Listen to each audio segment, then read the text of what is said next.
Thanks for joining us today for this symposium. We have 50 minutes and 4 presenters, so let's get started. The title of this symposium is The Relevance of Educational Psychology to Education Policy, Past Lessons to Inform the Future. The presenters include myself, organizer and presenter, Sharon Nichols, Avi Kaplan, followed by David Berliner, followed by Ron Astor, who will be serving as our discussant today. So the goal of this symposium is to present on how we as educational psychologists can become more relevant as a field. Specifically, what are some ideas we can share for how educational psychology research can and should intersect with education policies. For years, I've been thinking about the question of what does it mean to be an educational psychologist? And for me, the answer is never fully aligned with the norms of the field. In fact, I've always felt like I was straddling 2 very different worlds, never fully belonging to either. On the one hand, I was trained as an educational psychologist, but on the other, my career has been spent applying what I learned to the study of education policy issues and concerns. In doing so, I always felt disconnected from my educational psychology beginnings. I want to change things, not just for me, but for the field. I believe by embracing some of what is shared with you today, we can enhance educational psychology's relevancy. This aspirational and emerging goal is what inspired this session. In today's brief talk, I share some of the possible challenges and obstacles underlying the relative absence of policy from educational psychology scholarship. In doing so, I hope to set up the following talks in which presenters will provide more concrete ideas and examples for not just how we might engage in policy work, but also showing how we already have. But first, why? Why has education policy been largely absent, or at least quite distant from our work? Why do I feel like a unicorn? 5 possibilities come to mind. 1, potentially it's the case that policy is viewed as largely irrelevant. I mean, our field is diverse. We have a long tradition of focusing on individual differences across a range of psychological processes and outcomes. And we have a history of debating the merits of how we go about this, including tensions around how to make our science more meaningful, but policy has been largely absent from these discussions. The recent push for evidence-based research also seems to value a narrow view of science, a position put forward by Adam Gameron of the W.T. Grant Foundation. For decades, and especially under No Child Left Behind, RCT research was the gold standard. Although changing this narrow view of research seems to box out other approaches that might be useful and informative, and which include a lot of the work we already do, but might not see as relevant. Traditional educational psychology publication outlets aren't known for policy work. So there's no real incentive or pathway for this type of work for the traditionally trained educational psychologist. Just as a brief snapshot, I've been doing some analyses, qualitative analyses of EdPsych journals. And for Journal of EdPsych, across the years of 2002, 2007, and 2017, out of the 201 articles that were published across those 3 years, only 1% focused explicitly or put any effort into talking about the policy relevance of the work in that in those articles. And of course, tenure goals and incentives don't always promote that kind of scholarship if we want to be publishing in EdPsych journals. Policy work is viewed as advocacy or as taking a side when science is supposed to be objective. This was made by Ferguson in the American Psychologist, where many scientists really object to the idea of weighing into talking about policy relevant ideas or issues because of the perception that it might be viewed as having a bias when our work is supposed to be objective. And there's skepticism regarding the actual impact of science on policymakers' decision-making. I wanted to think a little more about this, so I looked to see what kind of research might be out there to understand policymakers and how they use research. One study that came out was from Weiss and Weiss in '96. They interviewed decision makers in the field of mental health, federal, state, and local levels, and 100 social scientists, PIs on large federal grants, as well as those who did peer reviews of federal grants. And they wanted to understand both groups' beliefs about the characteristics of research that are deemed useful to policy. One of the findings had to do with each group's perceptions of the obstacles to doing this kind of work. When it came to researchers in university settings, both social scientists and the decision makers pointed to similar issues they felt were located in universities that seemed to make it harder to do this kind of research, like to do policy briefs or to translate research into avenues that would be accessible to decision makers. University systems aren't set up to support that. When it comes to the policymaker environment, though, social scientists seem to be way more pessimistic about policymakers' use of research than the policymakers themselves. Social scientists tend to believe decision makers ignore information contrary to their own ideas, or that policies are arrived at by politics, not by research, or that they cannot define research needs, and so forth. So the upshot here is that policymakers and social scientists mostly agree on what are the obstacles for using research for policymaking, but policymakers seem to better understand researchers' worlds than researchers understand the policymakers. Another interesting set of findings where there was a lot of consistency was to the question of what makes research useful. And you can see on either side here the top reasons that were provided that make perceptions of what makes research useful. First is the topic of study of particular relevance or interest to the issue. Both groups believe that's important.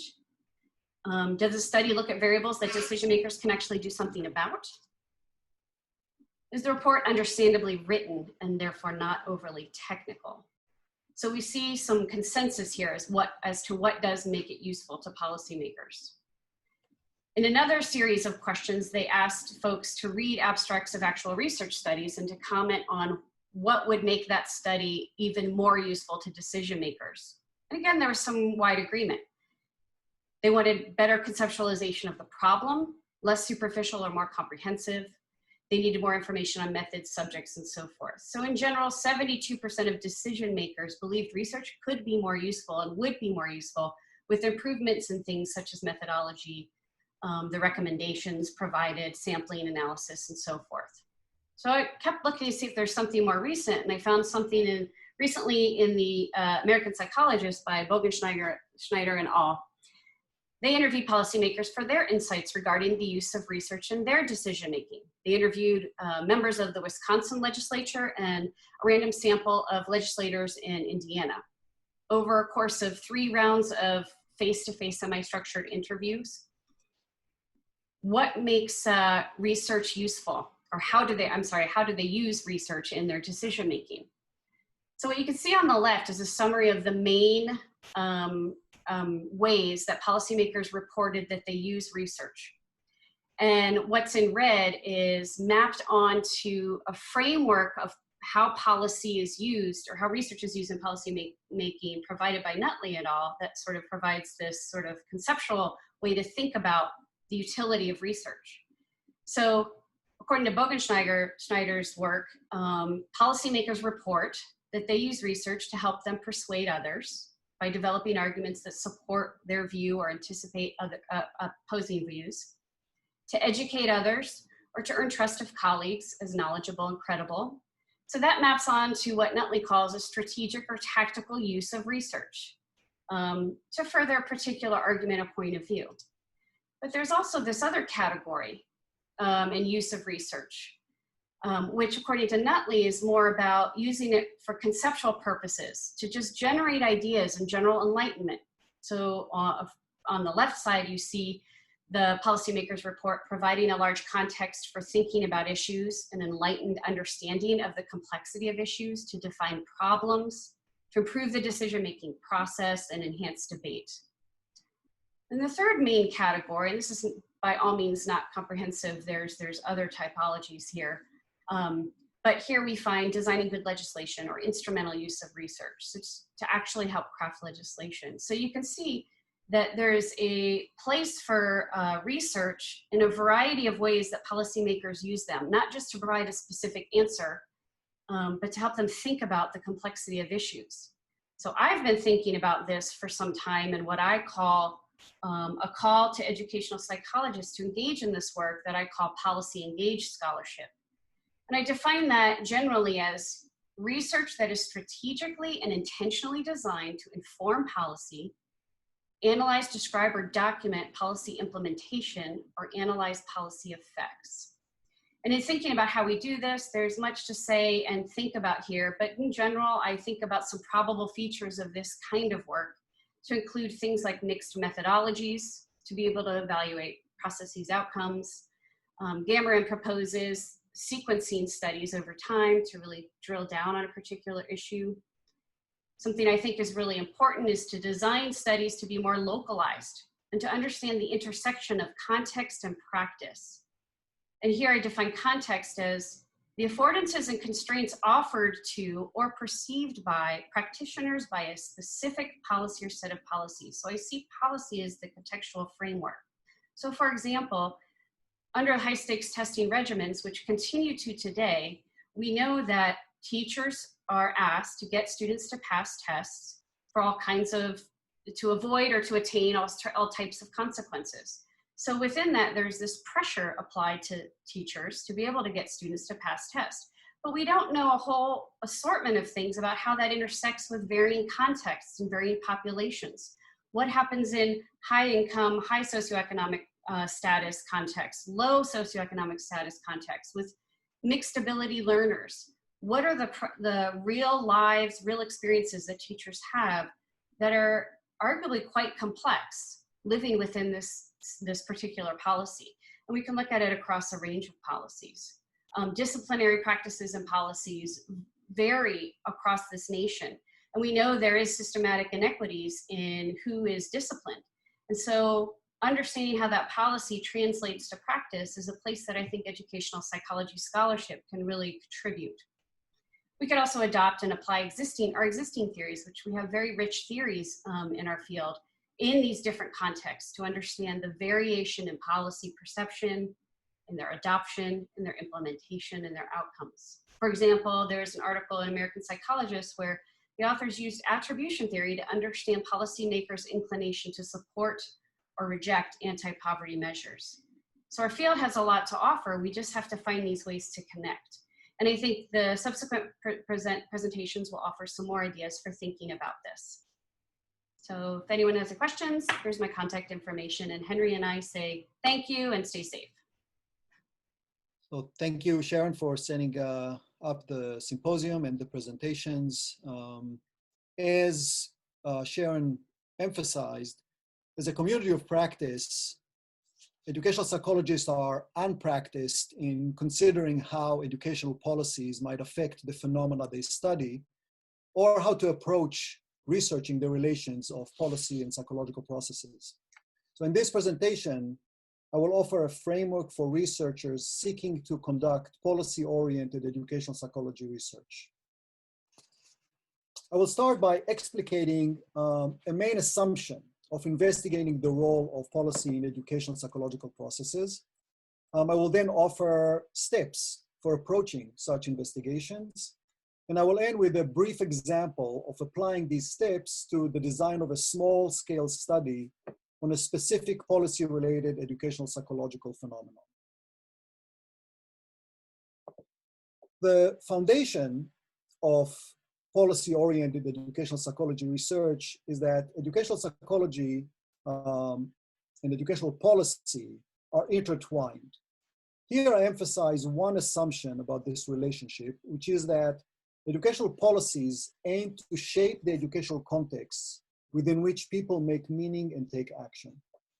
In the same way that traffic policies regarding speed limits and penalties for traffic violations aim to frame drivers' meaning-making and actions on the road, educational policies emphasize what's desirable, undesirable, and possible in an educational context, and thus frame school administrators, educators, students, and families' meaning-making, goal-setting, and action in the educational context.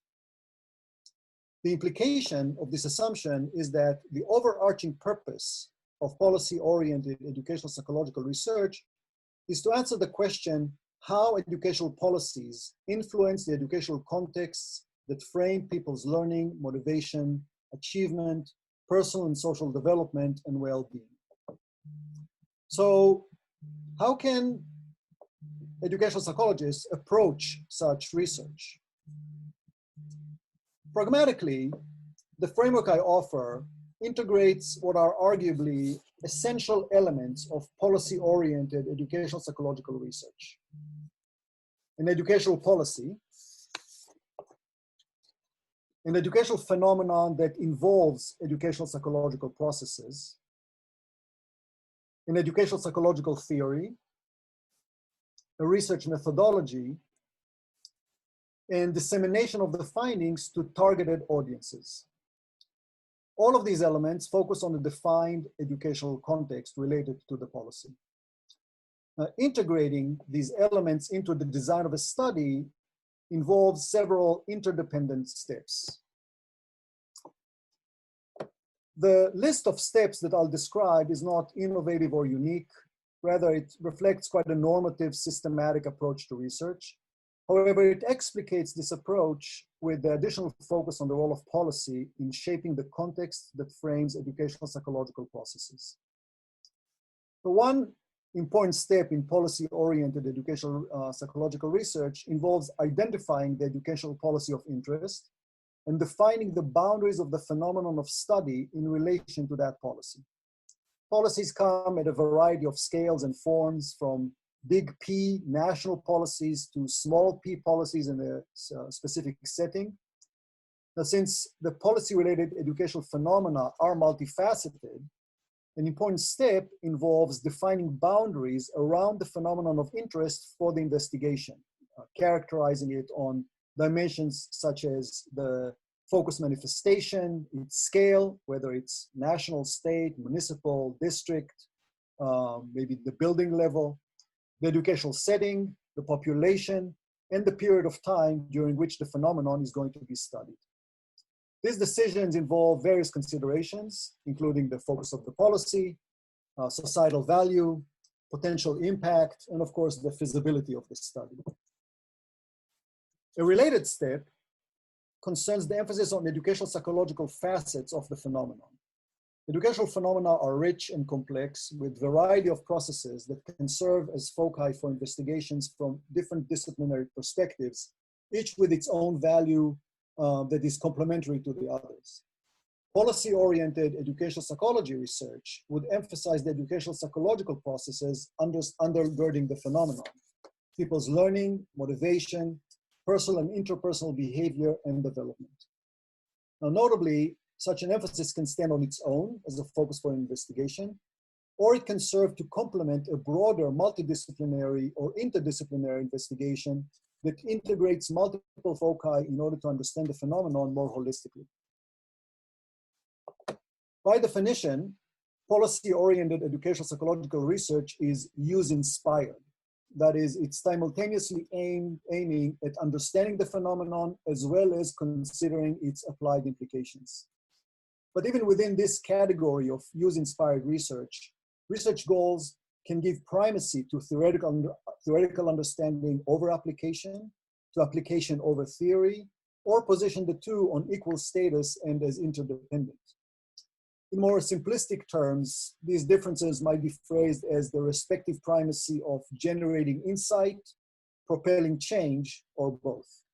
For example, a certain investigation may aim to primarily shed light on the processes that mediate between a certain policy and students' learning and motivation, or aim to primarily intervene to generate a new policy that improves students' learning or motivation, or pursue simultaneously generating a new policy and providing insight into the theoretical processes involved. Each such scholarly goal would have a corresponding research question to guide the investigation. A central feature of any such investigation would be an educational psychological theory. It is the theory that provides the grounds for generalizing from the findings beyond the specific study context.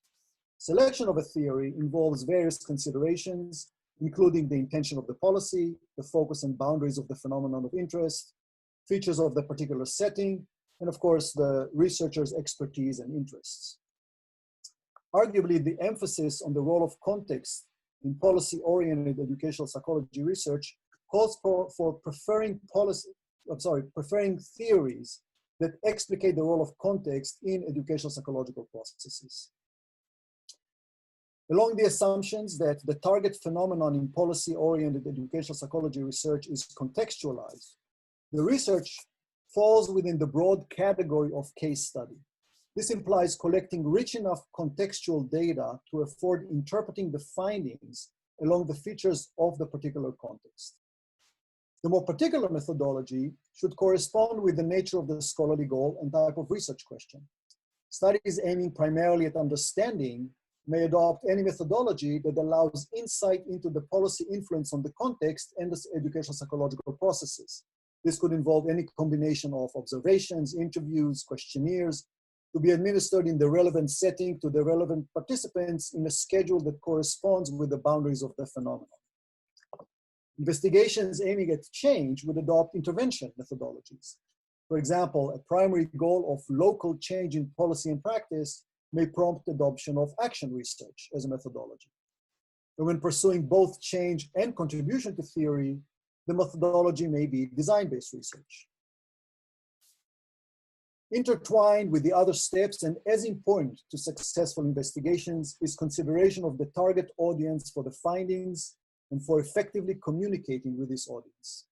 Audiences may include educational policymakers, administrators, consultants, educators, parents, students, the public, and of course other researchers.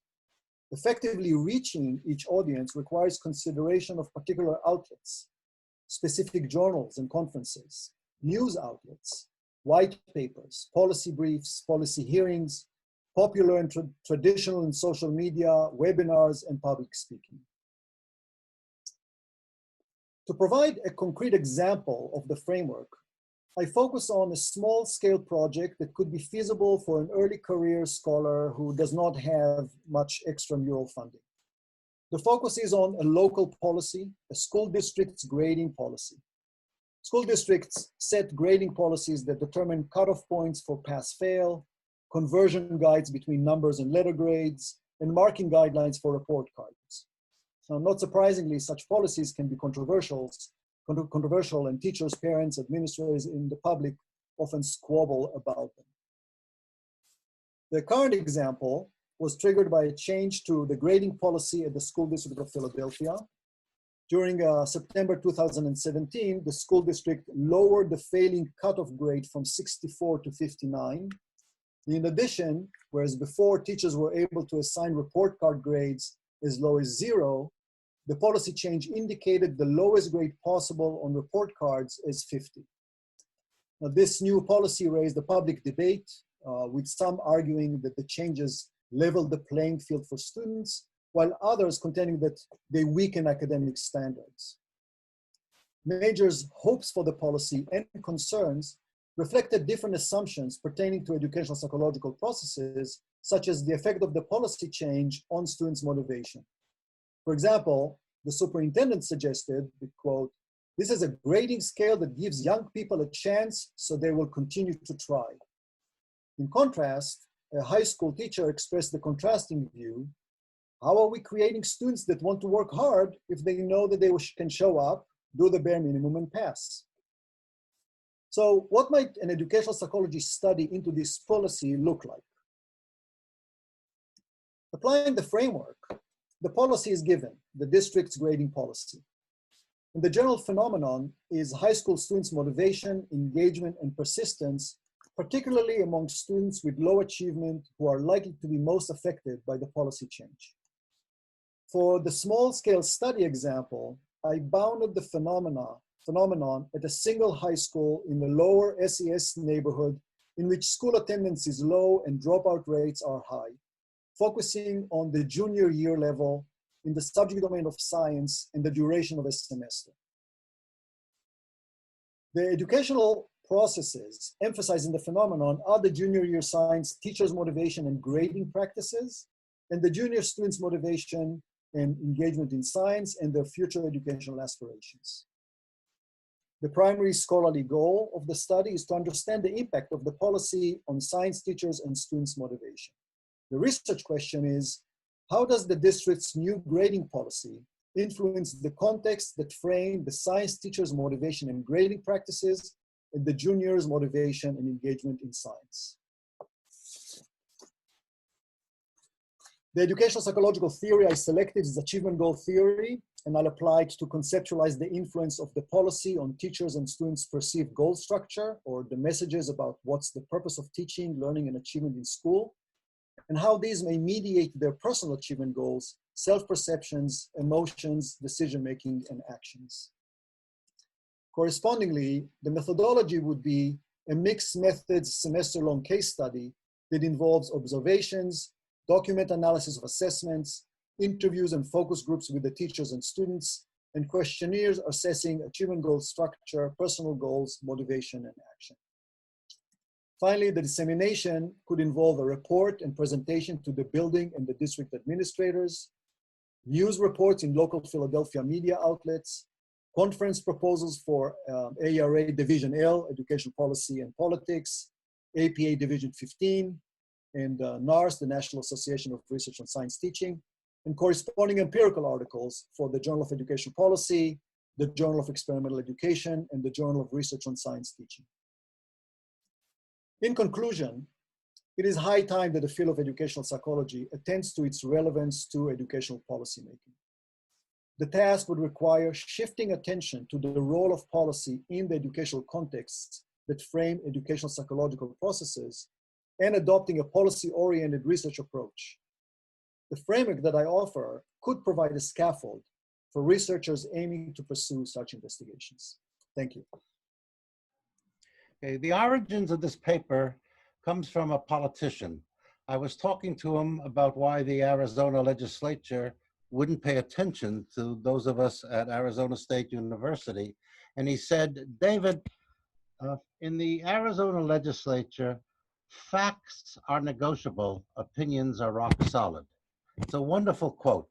I decided then, are there some facts? Did we actually change some policies a little bit?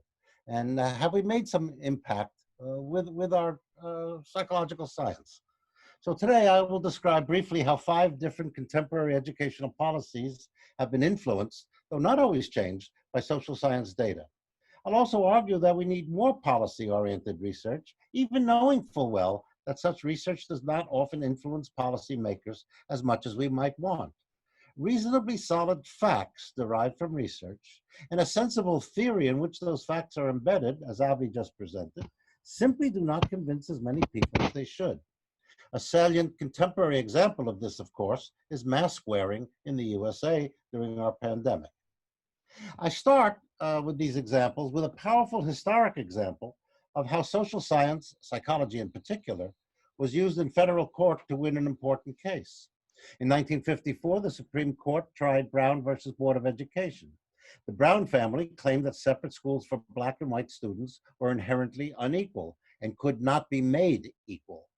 The lawyers for Brown argued that Black children suffered blows to their self-image, their self-esteem, their self-concept by being treated as unworthy of a good education, which white students were getting. The laws requiring school segregation were being challenged, and one witness for the plaintiffs was a psychologist named Kenneth Clark. Along with his wife, the psychologist Mamie Clark, they had done studies where they showed children dolls that differed only by color. They asked young Black and white children which dolls they preferred. Both Black and white children overwhelmingly picked the white dolls. The Clarks and the lawyers working for desegregation argued that Black children saw themselves as inferior and accepted the inferiority as part of reality, in part because of school segregation. The Supreme Court agreed, and it struck down those racist school policies. It's now over a half-century later, and school resegregation is occurring because of America's housing policies. But there's little doubt that Mamie and Kenneth Clark, 2 of our psychology brethren, changed racially motivated laws and policies. Let me move on to the case of high-stakes testing. Our recent presidents and most politicians from both parties, as well as many of our citizens, believe that education can be improved by attaching consequences, that is, attaching high stakes, to achievement tests. One of the first uses of social science data to attack these policies was the resurrection of a powerful social science law, first enunciated in 1975 by one of our brethren, the remarkable social psychologist and philosopher of science, Donald Campbell. I had the pleasure of studying with him one semester. He said, the more any quantitative social indicator is used for social decision-making, the more subject it will be to corruption pressures, and the more apt it will be to distort and corrupt the social processes it is intended to monitor. This has become one of the most powerful and apocryphal laws in the social sciences. With my colleague, Professor Nichols, who's here today too, we did some policy-oriented work that we think helped get state governments to back off their commitments to high-stakes testing pressures. In one of our studies, we correlated a state's pressure on its teachers and students to improve test scores with measures of actual improvement of those scores. The correlation was zero. High-stakes pressure did not improve schooling, and as Campbell prophesied, school administrators and teachers were corrupted, often cheating to raise test scores.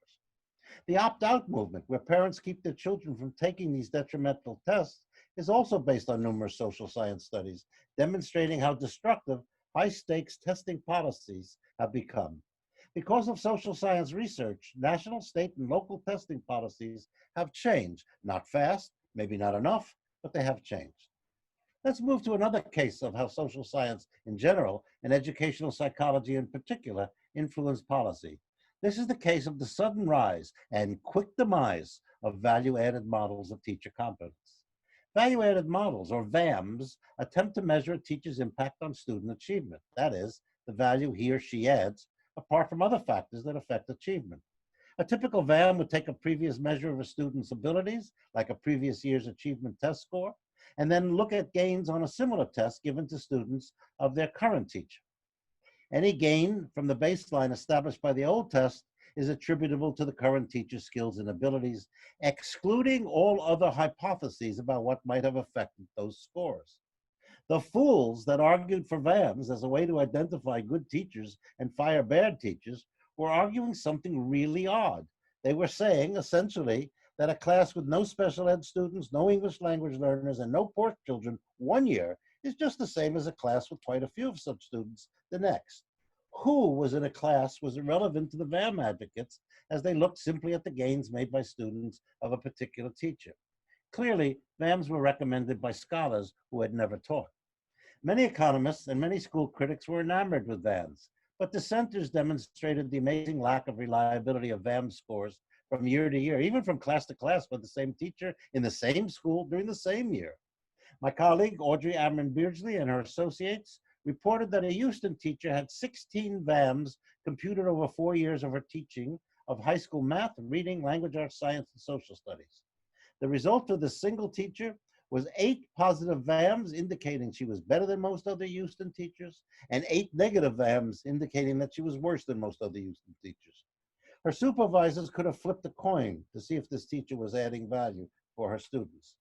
These research findings influenced the Houston court to treat the VAM data as unreliable in judging teacher competency. Once again, we see that policy-relevant research can influence the courts. Doesn't always, but it can. Because of research by our community of scholars, the use of VAMs to assess teacher competency is dying out. A fourth example of the influence of social science research on political action is related to the promotion of charter, voucher, and private schools throughout the USA. These schools claim to be better than our public schools. But Lubienski and Lubienski, for example, looked at 4 types of private schools: Catholic, Lutheran, conservative Christian, and other kinds of private schools. Using NAEP achievement scores, they compared the private schools to nearby public schools. In all 4 cases, the private schools did score better. Their NAEP scores gave them bragging rights. But the researchers next adjusted the scores using social class indicators. Bingo.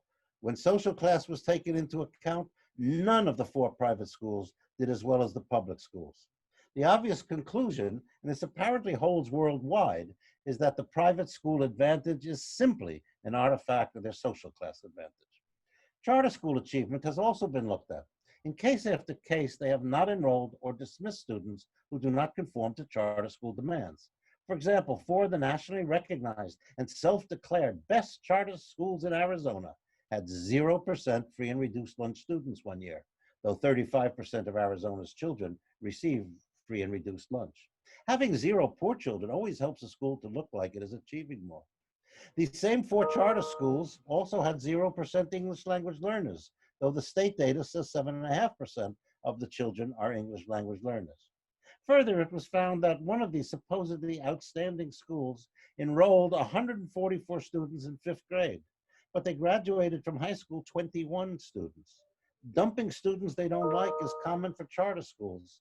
So the purported advantage of private and charter schools is typically a function of who they let in and who they throw out. It is not due to better instruction. The voucher programs have similar problems. In Washington, D.C., Indiana, Louisiana, New Zealand, Sweden, and Chile, the results of social science research are similar. Such schools segregate students by race, class, and ethnicity while providing little evidence that they educate the students any better. Notice they don't educate students any better than decently funded public schools. Notice my phrasing. They do not do any better than decently funded public schools. And therein is the key to one of our nation's biggest problems. We're not winning the policy battles over funding and support of private religious, charter, and voucher schools. We're not winning the policy battle, but we have already won the factual battle. And that may someday lead to more rational education policies than we now enjoy. Let's move to the fifth topic, the debate over funding for high-quality preschool. With few exceptions, states in the USA will not fund such programs. Although these states all plead poverty, somehow France, the United Kingdom, Israel, Belgium, Denmark, Iceland, Norway, Malta, Spain, Sweden, Italy, and Germany enroll nearly 100% of their 3- and 4-year-olds in high-quality early childhood programs. What do the facts derived from psychology and the broader social science community tell us about these kinds of programs? Well, early childhood education programs, 1, substantially reduce identification rates of children as needing special education. That reduces school costs. 2, there is a much reduced achievement gap between the children in the lowest and highest social classes. That's good for democracy. 3, there are reduced health problems throughout that individual's life. That is both humane and reduces society's costs for healthcare. 4, there are reduced dropout rates in high school. That has future tax savings for a community. 5, there are increased high school graduation rates. This also has future tax savings for a community. 6, there are higher college attendance rates after high school. This has benefits for the local economy. 7, there are higher employment rates after high school. This increases tax revenues. 8, there are lower incarceration rates as adults. This lowers the cost of the community and state, as well as avoiding the personal tragedies for families with incarcerated relatives. And these 8 research-based points lead to point 9, namely that over about 30 years, high-quality early education provides a return on investment approaching 10%. So if you live in a community with many poor children, and you expect that community still be around 30 years later, it appears to be foolish, perhaps even mean-spirited, not to invest in high-quality early childhood education. Our facts are solid, but our influence on state and federal policy is limited by the intransigence of some legislators. The barrier to better policy in this area of early childhood education is not the quality of our research. The barrier is who we elect to office. Let me conclude. It's not easy for a researcher to accept the facts that politics, quite often meaning attitudes, opinions, beliefs, and costs, are often more powerful factors than empirical research in determining education and social policy. But that should never be a reason for abandoning policy-oriented research, especially if such research can be embedded in a social science or psychological theory. And if social science research in general, and educational psychology research in particular, has an effect on even a single policymaker, it may still have an effect on our communal life. We must all keep our faith that facts, just like the coronavirus, can spread with contact. And that's no mean accomplishment. Thank you. Yeah, I just wanted to thank my esteemed colleagues. I feel very privileged to be on the same panel as a discussant, but of course I have things to talk about here as well too, based on the papers that were submitted. But they've been excellent papers, and they're an excellent follow-up to the effort that the Division of Educational Psychology has been putting, not just as a form of individuals who do policy, but as a collective, and thinking of actual methods and ways that people could actually get others in the field to start thinking more methodologically and integrating it into their research and practice. The title of what I wanted to put based on the papers that were sent is that, you know, we have policy, research, theory, practice, And those things are really separate. And then we always tell our students, you have to, all of them inform each other, all of them are important for each other. But I don't know when we actually talk about it, if that's actually what we do. And I think the 3 papers are great examples of trying to get back to the original source of trying to break those silos. Although there's different opinions. Sharon, David, Avi have slightly different views on how that should take place. Some are more broad. Some are more separate, that we actually have examples, great examples, for example, that David just gave of educational researchers who have had big, really impacts, historic ones on education. Question is, had educational psychology done that out of design? And I think that's the major question being asked by Sharon, who actually went through the literature to say, you know, we're missing major chunks here. Maybe that was our intent originally. And then Avi actually presents a really wonderful scaffolding of how you might want to look at that both at the local level, molecular level, and move up. I think what all the papers share in common is context. And I want to add that I think what's missing for me, remember I'm in social work as well. I have a community organization degree. So I live in different worlds. For me, what's missing is what the purpose of a school is. And I think with all these contextual issues, if you don't start with that and the issue of policy, whether it's a school board member or a teacher or a policy legislator or even a superintendent, then you're missing the bar. Even if you're talking about learning styles in a classroom, I feel that that's a major piece where educational psychology often misses the mark. They're missing what people actually implicitly or explicitly believe the place is supposed to be about. And then all those transactions that happen seem to be outside or undefined out of our realm. And I would say that we would do better if we took a pause in educational psychology and asked ourselves, what is the optimal sense of schools in our mind? What are those supposed to look like? Not just the molecular processes, but the broad ones. And especially in our times right now, how that fits to democracy. And I'll give some examples from my anti-bullying, well-being, and social justice, which always are things on the side, outside of our theory. In my area, they're not so much out of the side.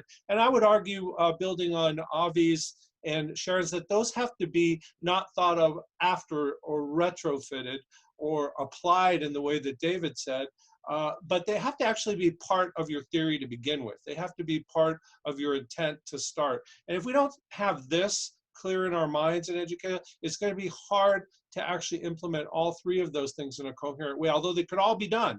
You could do theory without research, you could do policy without theory and research, and you could go back and forth with each of these without them interacting in that feedback loop.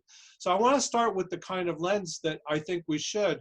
And at least from my perspective, and I think many of the educational psychologists, although we're looking at the lens of psychology in which we were born, transactional between individuals, between the teacher and students, between students and each other, context with a small c, I would say, not a very large c. The lens through which we look at that really matter a lot.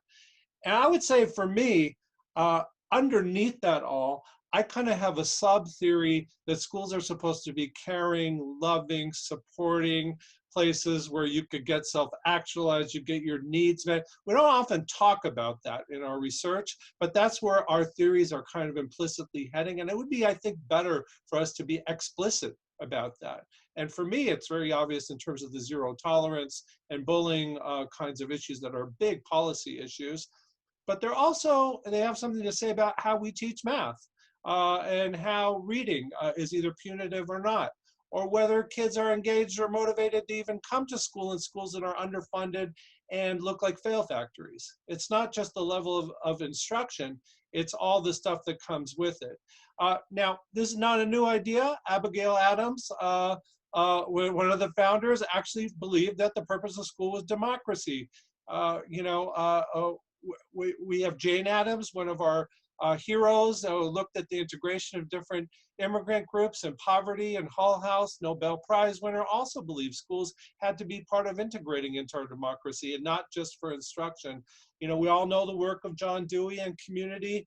I think educational psychology has moved away from some of these ideals that are very important, and then we need to move back towards them. This is W.E.B. Du Bois, who really felt with our current discussions on race and how schools could play a major role in terms of the integration of past oppressions. He didn't always agree with Booker T. Washington. I don't know if our students know about these discussions. I don't know if we teach about any of this stuff, but I think it's critical for the questions that we ask. Cesar Chavez, I'm amazed at how many times I ask questions in class and people do not know who these leaders are, or that they even had views on education and how that is going to change our society. Yet these are the things that we try to influence very often in inner city schools with kids of color and other places without actually looking at who the icons are. And these are Dolores Huertas, Martin Luther King. We all know what their views were on education, and they're almost never spoken about in educational psychology classes or in our research or what we do. And I think if that is really where we are, we should be explicit about it. We are in a fragmented society here. So it's not just about making our research relevant. It's about what does our research mean within this context here too. So I think it goes the opposite way, not just how do we apply, but how's it there?